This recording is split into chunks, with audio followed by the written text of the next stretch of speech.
The last book I read of Stephen King's was Needful Things, with the two old ladies, Wilma and Nettie, flaring sharp butcher knives at each other on the street corner with intestines flying everywhere. Now that's the genuine Stephen King writing I know of.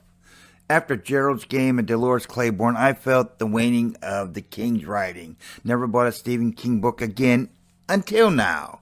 The old Stephen King's writing style is not there anymore because there are no rumbles in his stomach. His latest book, Hawley, proves my skepticism. To create any D movie or D book into a B movie or book, the writer falls back to a non-linear storytelling. What did the King do in the book titled Hawley? He dishonored himself with the storyline with non-consecutive dates per chapter. Plus, he abused his newest thesaurus with deliberate vengeance. Stephen hand-fed the reader the two professors who are confident, persistent, and cold-blooded in the first 4 pages, meaning they were the killers.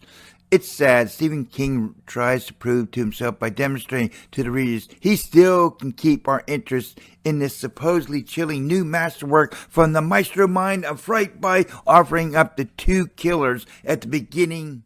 I don't think so. You might ask me, how did Stephen King accomplish this feat? Well, shamefully, that's how. First, he writes a linear story and rips it apart, and to place the dated chapters of past to present, and so on, to create a lame-ass, non-sequential, non-supernatural blood and guts book like Cujo.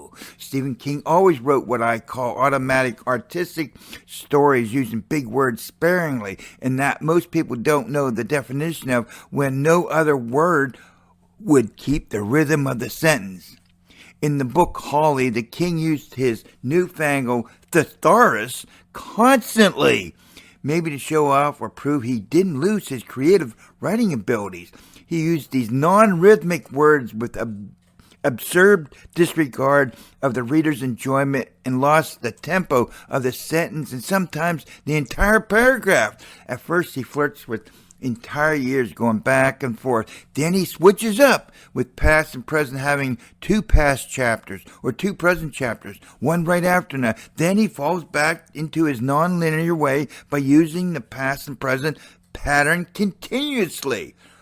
All I have to say is pay close attention to the date at the beginning of each chapter.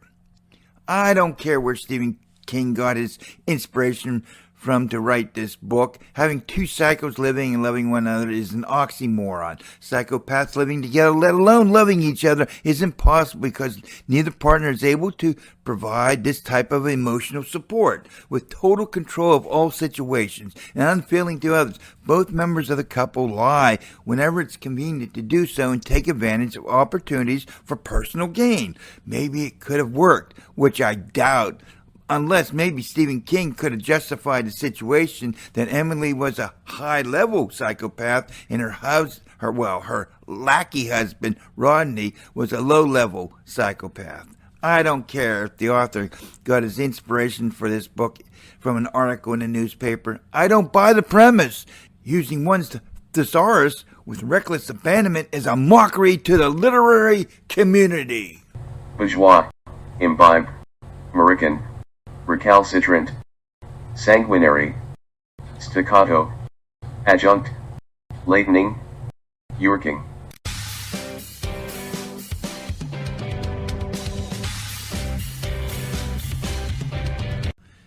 This is the first time I got acquainted with Holly Gibney, the owner and operator of Finders Keepers, which she has an office in the Frederick Building on the 5th floor surrounded by the town of Deerfield. She charges $400 a day.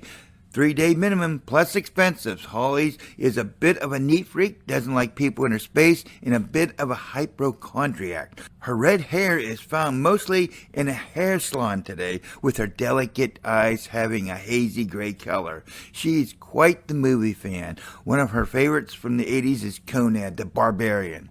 Her family, now deceased, her mother Charlotte, who Holly was estranged from since Charlotte turned into a follower of a man who is a destroyer of democracy. Holly's uncle, Henry, Charlotte's brother, died of old age. Now, Pete Huntley is a helper to Holly. He's always threatening to retire and a partner in Finders Keepers. But Right now, Pete is out of commission because he has a mild case of COVID. Barbara Robertson is Holly's friend and partner, but in her spare time, which is taken more, she is seeing Olivia in Kingsburg on Mondays, Tuesdays, and Fridays, 8 a.m. to 9 a.m. to help her with her poetry, and Olivia encourages Barbara to stay away from Emily Harris. Jerome is Barbara Robertson's brother and a friend of Holly's. He helped transport Uncle Henry to care facility before he died. Penelope Daw, nicknamed Penny, has a daughter named Bonnie who has been missing for 3 weeks, and Isabel Janes, the detective on the case, classified her daughter's case as a missing person and instructed Penelope to call Holly to find her. Wow, okay. Bonnie Ray Daw is in her mid-20s, a vegan, still rides a bike to work at the Bell College of Arts and Science and Reynolds Library. Lakeisha Stone is Bonnie's best friend. Tom Higgins is her boyfriend. When Bonnie's bike was found, it had a note taped to the bike seat reading, "I've had enough." She was last seen at the Jet Mart, the one near the park on the Red Bank Avenue. Bonnie worked for Crazy Emily a little while, showing her computer skills that Emily didn't really need, and Bonnie knew of her husband, Rodney, who's nicknamed Rowdy Roddy, the Mad Nutritionist. His outlandish behavior was reinforced when he had a seminar called Meat is Life.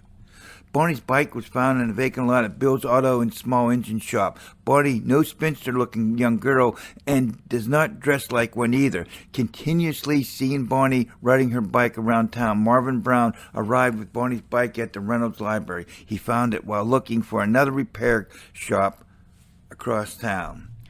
Now, Emily and Rodney Harris are two psychos who live together. Both are professors and need their iron. Get it? Iron.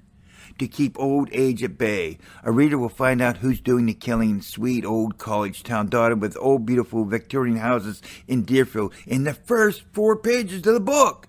For Stephen King, I give the book Holly a C-. At one time, Stephen King was my favorite author, and that's why I didn't give him a D for this book. As a person, I don't follow. This book, Holly, I read all the past chapters first and then read the present dates in order. I say now, I will never read another Stephen King's book again like I did in 1995. But deep in my heart, I know that's not true.